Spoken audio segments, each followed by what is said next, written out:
रामकृष्ण हरी मित्रांनो, आपल्या व्हिडिओमध्ये तुमच्या सर्वांचे मनापासून स्वागत आहे। तर आपल्या गोठ्यावरती 2 महिन्यापूर्वी झेंडू नावाचं जे वासरू बारामतीवरून सांभाळण्यासाठी आलं होतं, आज त्यांचे मालक 2 महिन्यानंतर माघारी नेण्यासाठी आलेले आहे। आपण त्यांच्याशी बोलूया, काय त्यांचं म्हणणं आहे।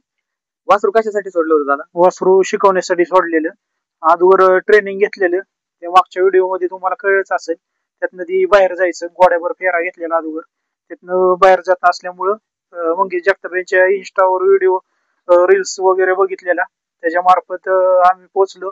नंतर आमचे पाहुण्याचेच नाते निघले, पाहुणेच आहेत म्हणजे।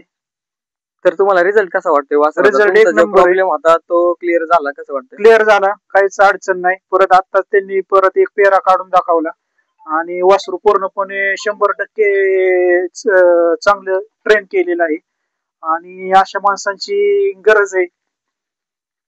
कसं वाटतंय, काय तब्येत वासराची, काय चमक? सोडलं त्यावेळेस कसं होतं, आता कसं आहे? सोडलं त्यावेळेस चमक नव्हती, आता वासराची चमक बी, तब्येत बी चांगली झाली आणि चांगले म्हणजे सांभाळले, म्हणजे जसं आम्ही सांभाळले त्याच्यापेक्षा तुम्ही दुपटीने चांगलं सांभाळले। प्रेक्षकांना काय सांगताल, आपल्या इंस्टाचे जे युट्यूबचे जे आपले फॅमिली आहे त्यांना काय सांगताल की जे वासरू आता सांभाळण्याचा ट्रेंड चालू आहे, जे फसवतात, लोकांची फसवणूक करतात, तसं आपल्या इथं काय कसं सांगताल? नाही, त्या फसवण्याचा काही विषय नाही। मला आजवर 1-2 ठिकाणी सांभाळ मागितलेले, ती घरी येऊन गेलते पण मी काही दिलं नव्हतं।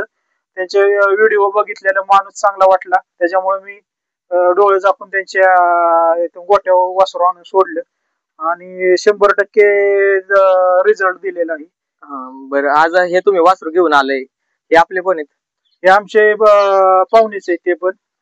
त्यांचा वासराचा काय प्रॉब्लेम आहे, म्हणजे ते तुमचं वासराचं बघून? हा, ते आमच्या वासराच त्यांनी व्हिडिओ बघितलेले आणि त्यांचं बी ट्रेनिंग साठीच त्यांनी केलेले आहे। ठीक आहे पाहुणे, तुमचं नाव काय? त्यांच्याकडे नमस्ते। नमस्ते, माझं नाव आहे प्रमोद शिर्के, पंधरे बारामती। पंधरे बारामती। तर हे आमचे बाळासाहेब मुळीक आहेत, पंधरेत आहे। प्रचंड बैलाचा शौक आहे, घरी जन्मलेलं ही वासरू।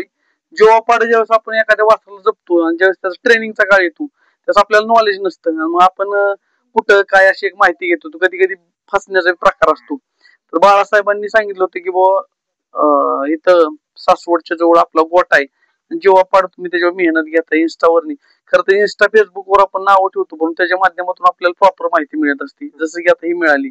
आणि झेंडूच्या बाबतीत आमचं बोलणं व्हायचं, तर ते म्हणायचे प्रॉपर चाललंय काम, काय विश्वास टाकून ते तुमच्यावर फोनवर ते करत होते। आणि ती बघून घेतल्याच्या नंतर हे खामगळवाडीचे आमचे पाहुणेच आहेत, वैभव शिंदे, त्यांचा स्वराज आहे, हाही घरीच जन्मलेला आहे आणि ह्यांचं स्वप्न आहे की असावं। आता बघताय तुम्ही ट्रेंड बैलगाडींचा, चांगले दिवस आहेत, सुगीचे दिवस आहेत। तुम्हालाही वाटतंय फॉर्च्युनर आपल्या दारात यावी? हा, नक्कीच, का नसावं, पॉझिटिव्ह असलं पाहिजे। करू आपण 100% प्रयत्न। आणि त्याच्यातून मग असा निर्णय झाला की त्याच ठिकाणी आपण तो आज घेऊन आलोय। ह्याला इथं सोडत असताना प्रॉपर ह्याची बघितली आम्ही शर्यत, त्याच्याबद्दलची तुमची ती बाकीची काळजी घेणार तुमची टीम आहे, इथली पद्धत आहे, गोठा आहे, बाकीच्या गोष्टी तुम्ही जे त्याच्याबद्दलची ट्युनिंगच सांगत असते की तुमचं चित्रपणावर काय जीव आहे। तर नक्कीच ह्यांच्यावर दाखवलेल्या विश्वासावर आम्ही इथेही सोडून जातोय। तर नक्कीच मी म्हणतो की प्रत्येकाने यांच्याशी संपर्क साधावा, प्रॉपर सत्य माहिती घ्या, आमच्यावर काय म्हणतो, पण बघितल्याच्या नंतर नक्कीच तुमचा विश्वास बसेल की चित्रभाऊ जीव लावणारी लोक आहेत, प्रॉपर ट्रेनिंग देणारी लोक आहेत। Okay, thank you. ओके।